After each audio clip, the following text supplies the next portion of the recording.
एक बात याद आ गई मुझे, याद सुनो।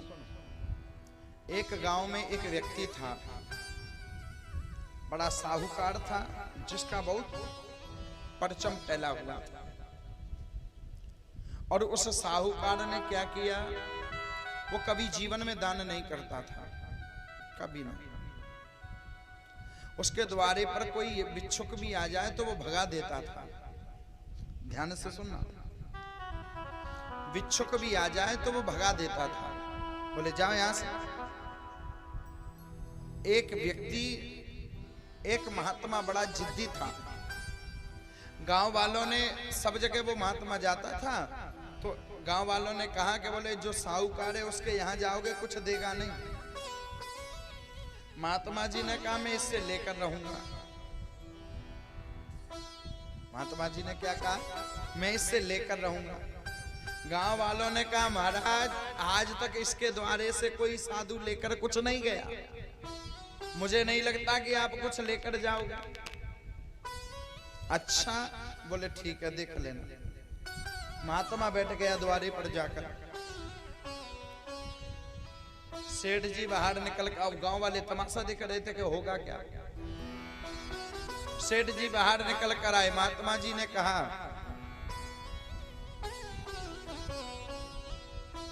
बोले सेठ जी मुझे एक रोटी चाहिए। कुछ ज्यादा तो नहीं मांगा? मांगा क्या? सेठ जी मुझे एक रोटी का दान आप कर दो, एक रोटी चाहिए।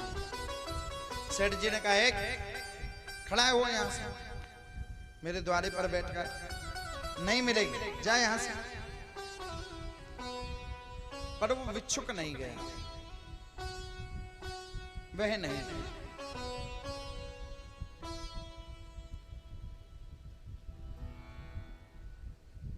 और जब वह नहीं गया, दूसरा दिन हो गया। सेठ जी सुबह द्वार खोल कर आए, वो वहीं बैठा था। सेठ जी ने पूछा क्यों गए नहीं तुम? और जैसे ही सेठ जी ने कहा कि तुम गए नहीं, बताओ क्या बात है? बोले सेठ जी मुझे 2 रोटी चाहिए। सेठ जी ने कहा कि बोले अजीब पागल है, कल तक 1 रोटी के लिए बैठा था, आज 2। बोले दूसरा दिन हो गया ना, तुम्हारे आश्रित बैठा हूं, कहीं और तो गया नहीं, तुम्हारे ही आश्रित हूं, तो तुम्हें 2 रोटी खिलानी पड़ेंगी, दिन बढ़ रहे हैं। सेठ जी फिर अंदर चले गए, उससे कहा बोले जाए यहां से। सेठ जी फिर अंदर गए, सेठ जी ने कहा जाए यहां से।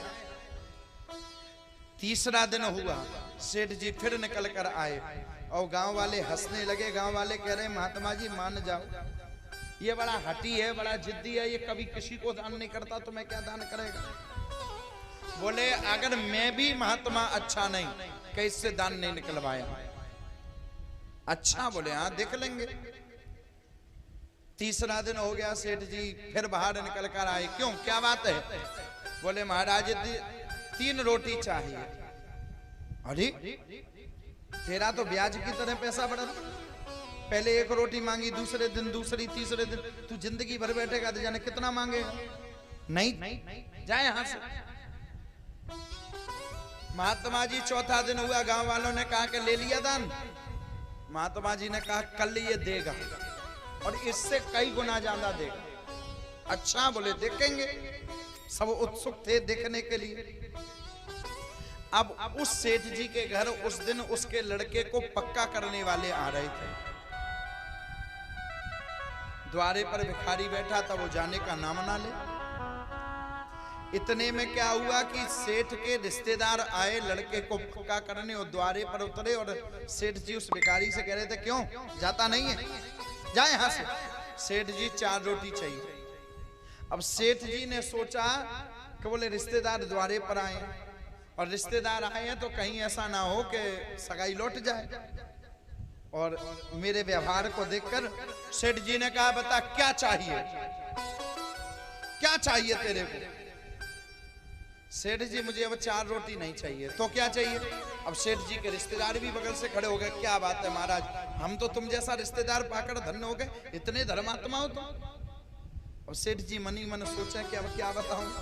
बोले मुझे कुछ नहीं चाहिए, अपने गांव में 2 कुएं खुदवा दो।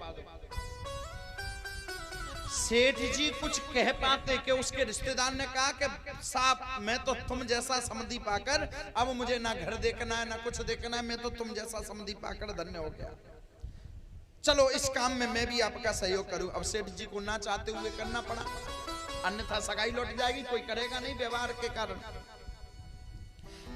किन्हीं लोगों के घर कुछ ना हो फिर भी व्यवहार की कीमत ऐसी होती है कि बड़े बड़े लोग उनके घर रिश्ता कर जाते हैं, और किसी के घर बहुत संपत्ति हो फिर भी ढूंढते हैं कि साहब एक सगाई करा दे छोरा की,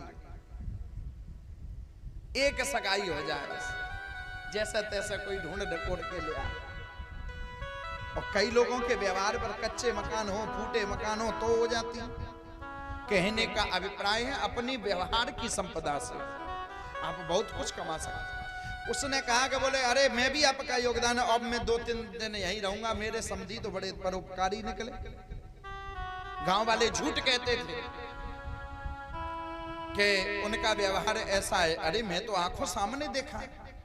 गांव में 2 कुएं खुदवा दिए गए, 2 कुएं खुदवा दिए गए, एक कुएं में भरपूर पानी था और दोनों ही कुओं में भरपूर पानी था। महात्मा उस भिक्षुक ने कहा कि महाराज एक काम करो, इस कुएं को तो आप बंद कर दो, इस पर पाट रख दो, जिससे क्या होगा जब कभी जरूरत आपको पड़ेगी तब आप इसके पानी का गांव में बट सकता है, इसको चलने दो। बोले ठीक है। अब मन में सेठ जी बड़बड़ाते तो रहे पर कर दिया।